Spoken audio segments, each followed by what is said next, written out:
are listening to Dr. Troy Munson with Words of Radiance. Now here is your host, Dr. Munson.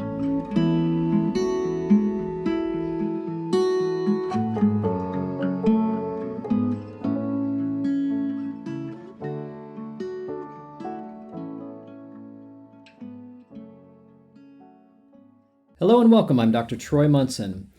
This I'm probably going to get some comments on, and that's okay too. This particular podcast is entitled Why You Cannot Steal. Now, one of the things that I tend to love is to watch other people. And I'll have on occasion, I'll listen to somebody tell a child that, let's say they are hitting their sibling. You can't hit your sibling. And I'm thinking, ma'am, they're doing it right now. Why are you telling them they can't when they are? And so here I am telling you that you can't steal, but let's say that you're out there thinking that you've stolen. Well, there's an interesting study done probably 35, 40 years ago, and they asked a 5-year-old, why don't you steal? And the 5-year-old said, well, because I would get in trouble. And I would get spanked. And then they asked a 12-year-old, why don't you steal? And the 12-year-old said, well, because I'll get in trouble and I'll be grounded and I won't be able to do what I want. So I'm not going to steal. Then they asked an 18-year-old, why don't you steal? And the 18-year-old said, well, because if I did and I got caught, then it would go on my record and it would be something that would be with me the rest of my life and it would affect possibly my work and everything. And then they asked a 25-year-old, why don't you steal? And the 25-year-old said, well, economically, if I steal from a store, then they're going to have to compensate by raising their prices, and now I'm not necessarily stealing from the store, I'm stealing from everybody that I love, because everybody that I love that's going to go shopping at that store is now going to pay higher prices because of my stealing. And if I choose at some point in time to not steal and go into that store and buy something, I've just now had to pay higher prices because of my own stealing. I'm stealing from me too. Now, we would say that each one of those, okay, that's pretty cool. They're at least getting some elevation, and wow, that's pretty amazing that a 24 or 25-year-old might think and go at least into that much depth and thought process to think about why they don't steal. And while that's all fine and good, but I remember reading, gosh, it's probably been over 20 years ago, easily, a book by Emmett Fox where he talks about the 10 Commandments. And he said, do not read them as thou shouldest not, as in the old language, but you should read them as thou canst not. And his reasoning was a little bit different, because ultimately, if you steal something, then there's two really important people that know that you did it. You and God. And so if that's all that really matters, you aren't getting away with anything. You can't steal. Because the moment that you do, you are going to find condemnation by yourself. Because if you've got in your mind the thought that I lack, I don't have enough, and therefore I'm going to go steal something.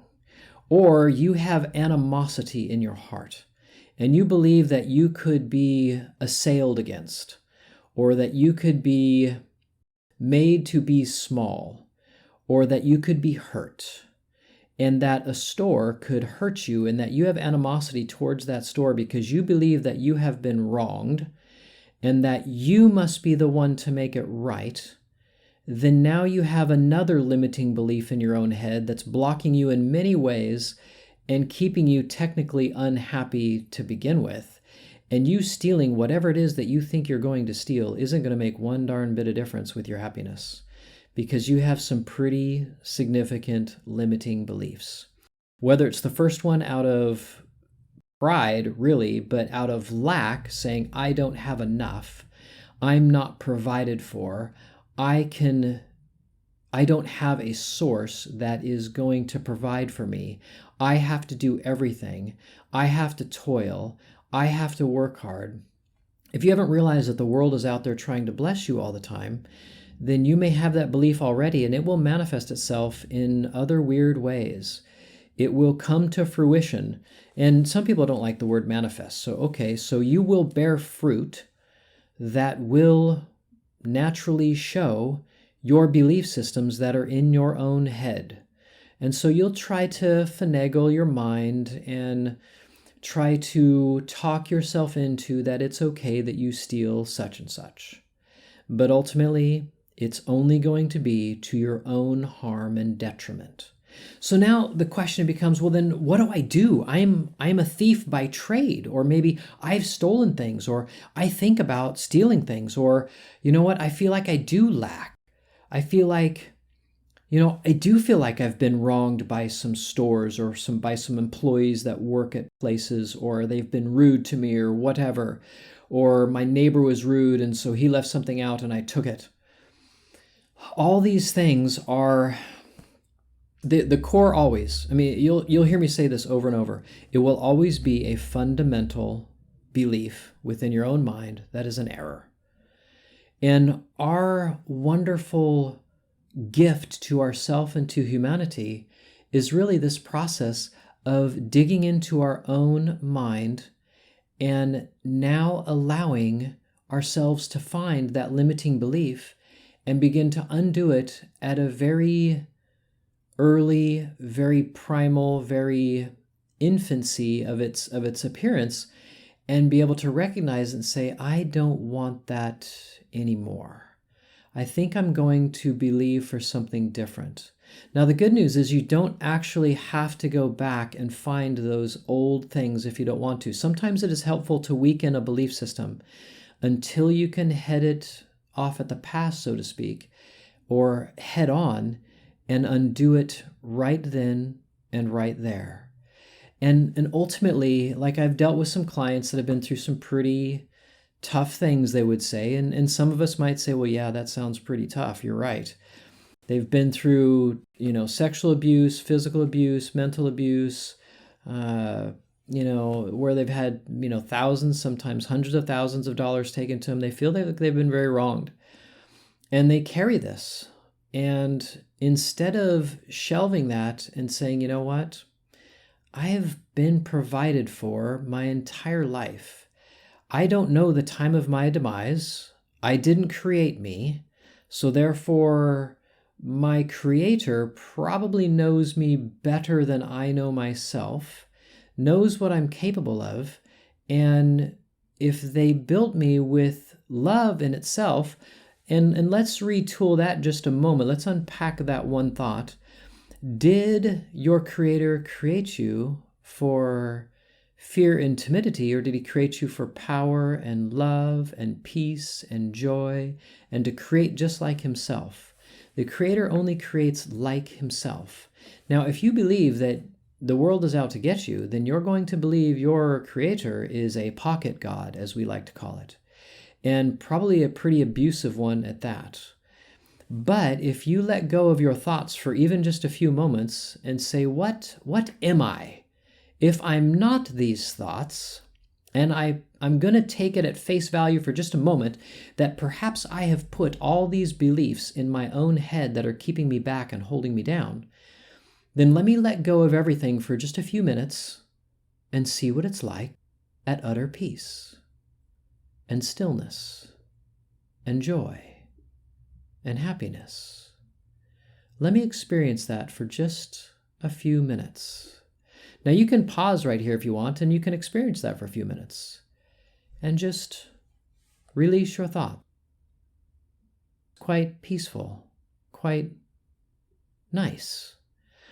And when you realize that you're not the chaos of your thinking, and that perhaps you are that stillness, that unending peace that is within you, which you are, and you realize how loving and joyful that is. That is what you are. That is what I am. That is what we are. And if all of a sudden you realize perhaps maybe I am not this limitation that I've created in my own mind, perhaps maybe I really am love itself, peace itself, joy itself. And then all of a sudden, now maybe I can forgive myself for believing that I was something other than what I was, that I could be abused, that I could be taken advantage of, that I could be harmed, that I could be assaulted, that I could be offended, that I could be damaged in any way, shape, or form. But as I sit here right now, all those beliefs of prior damage and abuse are not presently here unless I bring them here in my own mind. And now I make them, or at least try to make them, real again. But if they weren't real now, and they aren't real now, then what were they back then? The moment that I was going through them, whatever the situation was, I am creating beliefs at that moment.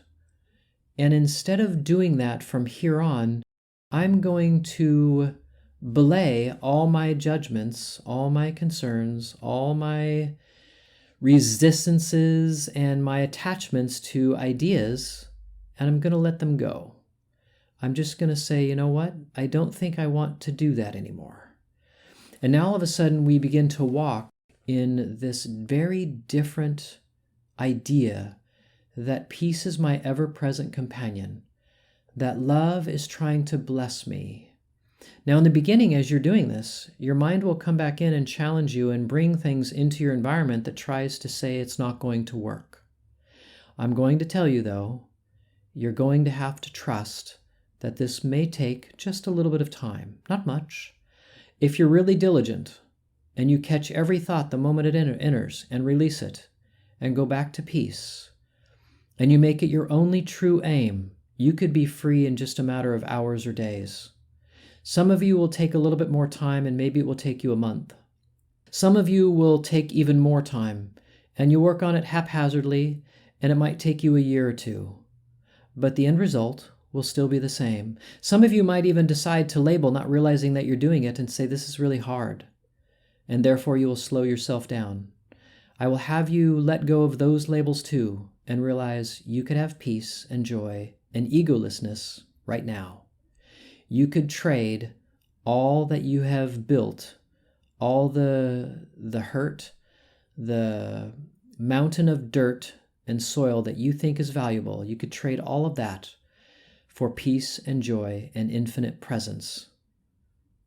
That sounds pretty amazing to me. And all the while, it's been yours for really the taking, the accepting, really. It's always been yours.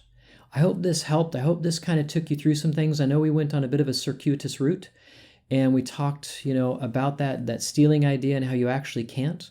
And then we got deeply into the mind and how to undo some of these things and begin to just let life begin to bless you. It really isn't out to get you. It's actually out to bless you.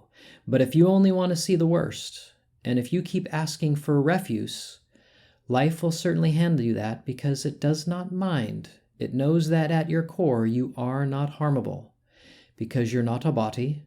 And yes, bodies can seem to harm bodies, and bodies can seem to deteriorate, but you, that is joy, that is peace, that is life, that is love, is never harmable. You are going to make it forever and be around forever. So you're learning to master your kingdom now. You've got some amazing tools at your disposal just off this one listening. Use them. As you do, let me know. Let me know how you're doing. Give me a shout out. Say, I did it. I let go of a ton of fear and anxiety and unhappiness, and I'm more joyful than I've ever imagined. Thank you. You're hearing these because these were meant for you. Yes, you pulled them out of me because we both want to get there together, you and I. And that's